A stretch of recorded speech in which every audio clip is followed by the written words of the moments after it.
नाज़रीन ग्रामी, अगर दुनिया की जंगी तारीख पर निगाह डाली जाए तो वाज़ेह होता है कि जमाना कदीम से लेकर अब तक हमेशा ताकतवर ममालिक ने कमजोर कौमों को कुचलकर उन पर हुकूमत की और यूं कई दफा मुख्तलिफ ममालिक की सरहदें सुकड़ती और वसी होती रहीं। लेकिन शायद ही तारीख कोई ऐसी मिसाल पेश कर सके जिसके मुताबिक दुनिया के एक अजीम मुल्क पर सिर्फ चंद ताजरों ने कब्जा करने के बाद उस पर 2 सदियों तक हुकूमत की हो। हिंदुस्तान की अजीम मुगलिया सल्तनत में तिजारत की गरज से आने वाले बरतानवी ताजरों ने ईस्ट इंडिया कंपनी के नाम से कायम की जाने वाली कंपनी से भी कई कदम आगे बढ़कर न सिर्फ अपनी फौज भर्ती कर ली बल्कि पूरे बरसगीर पर फैले हुए उस मुल्क पर काबिज भी हो गए। मुअज़्ज़ज़ ख्वातीन व हज़रात, ये आज से तकरीबन 400 साल पहले का जिक्र है, जब शहनशाह हिंदुस्तान नूरुद्दीन जहांगीर के दरबार में मामूल से कहीं ज्यादा रौनक थी, जिसकी वजह उनके यौम पैदाइश मनाने की तकरीब थी, जिसमें दीगर ममालिक के साथ साथ इंग्लिस्तान का सफीर सर टॉमस भी शामिल था, जो कि घर से यह मकसद लेकर निकला था कि वो हिंदुस्तान के बादशाह से दरखास्त करेगा कि उसे अपने मुल्क में एक छोटी सी तिजारती कंपनी कायम करने की इजाजत दे दे। लेकिन यहां आकर उसने जो मंजर देखा वो उसकी तवक्कुआत के बिल्कुल बरक्स था, जिसका तज़किरा बाद अज़ां उसने अपनी जाती डायरी में भी किया। सर टॉमस का कहना है कि उस दिन एक खास किस्म की तकरीब का एहतमाम था, जिसके लिए दरबार में बने हुए एक चबूतरे के नजदीक एक मीजान कायम किया गया था। और फिर मैंने देखा कि बादशाह सलामत तशरीफ लाए और उस तराजू के एक पलड़े में उन्हें बिछा दिया गया, जबकि दूसरे पलड़े में उनके वजन के बराबर चांदी रख दी गई, जिसके फौरन बाद वो चांदी गुरबा में तकसीम कर दी गई। और फिर इसके बाद एक दफा फिर बादशाह सलामत को उसी तराजू के एक पलड़े में बिछाकर हीरे जवाहरात और सोने से उनका वजन किया गया,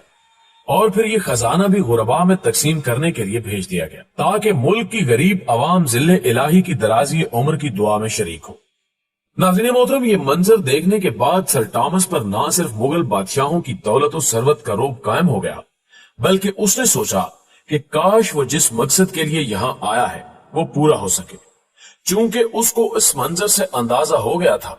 कि अगर ये मुमकिन हो सका तो वो भी यहां से इसी तरह सोने और चांदी के अंबार इकट्ठे कर सकता है।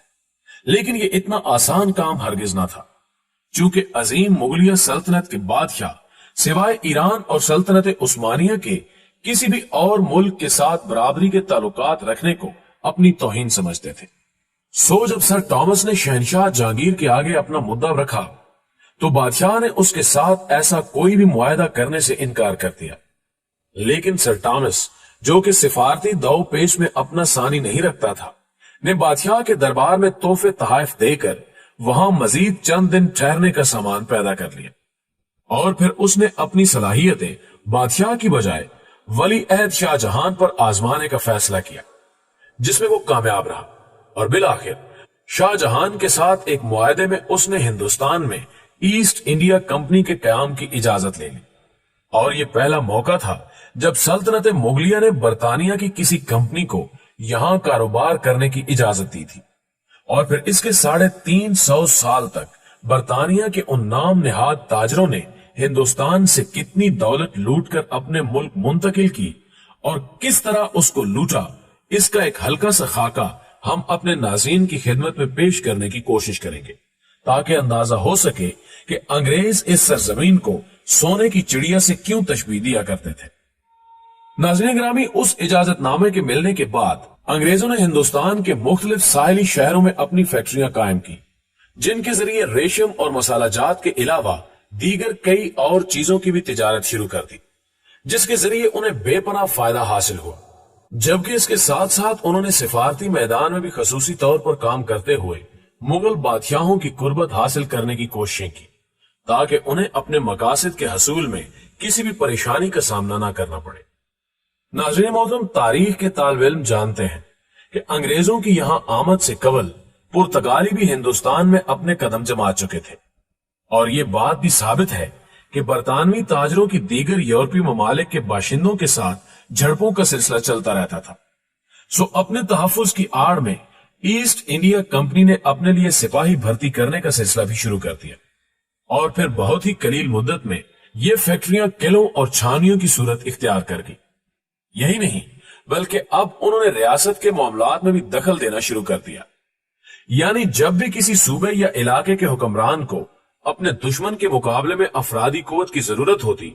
تو کرائے کے یہ سپاہی ان کی امداد کے لیے روانہ کر دیے جاتے۔ بلکہ کئی ایسی مثالیں بھی موجود ہیں کہ انہوں نے علاقائی طور پر نوابوں کو اپنی توپوں کے علاوہ ضرورت کے وقت قرض تک مہیا کر دیا، اور یوں انہوں نے ملک میں ایک سیاسی اور فوجی اثر و رسوخ بھی حاصل کر لیا،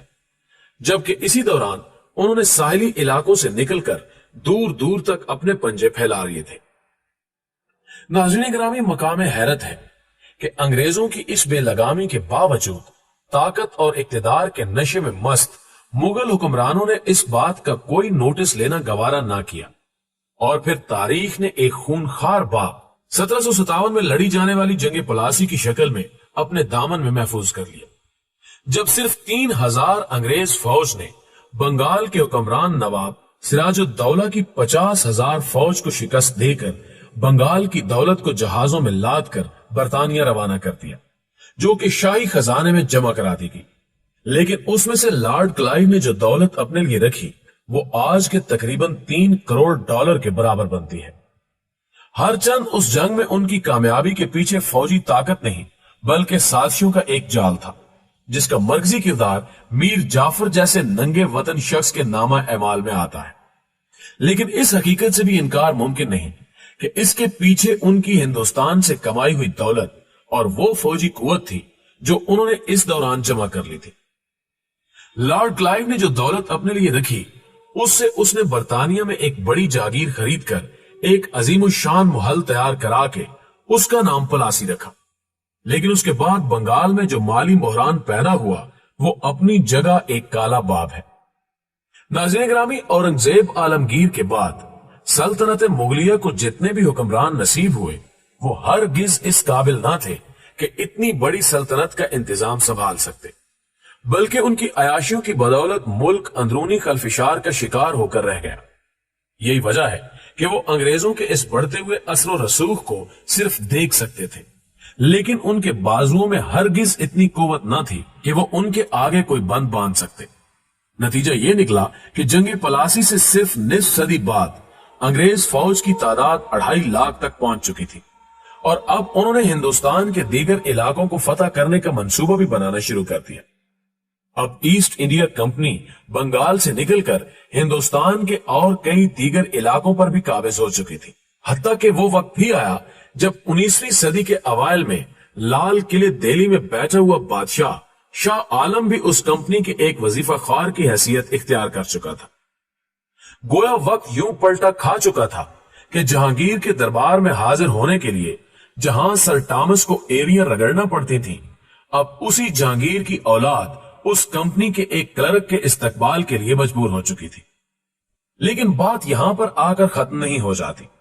اس سفر میں اس نے ہر اس طاقت جو کہ اس کے راستے کی دیوار بن سکتی تھی کو کچلنے کے لیے ہر وہ حربہ استعمال کیا جو کسی بھی معزز معاشرے میں قابل تعزیر سمجھا جاتا ہے۔ اور پھر ایک وہ دن بھی آیا جب آخری مغل بادشاہ بہادر شاہ ظفر پر یہ واضح کر دیا گیا کہ اس کی موت کے بعد اس کی اولاد کو اب لال قلعہ خالی کرنا ہوگا، چونکہ اب ہندوستان میں مغلیہ دور عملی طور پر ختم ہو چکا ہے۔ کہ اسی دوران کارتوسوں والا وہ واقعہ پیش آ گیا جن میں سور کی چربی استعمال کی گئی تھی، جو کہ آگے چل کر انگریزوں کے خلاف جنگ آزادی کا نقیب ٹھہرا،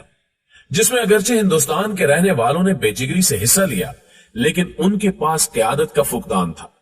جبکہ بہادر شاہ ظفر جس کے پاس مالی وسائل اس قدر کم تھے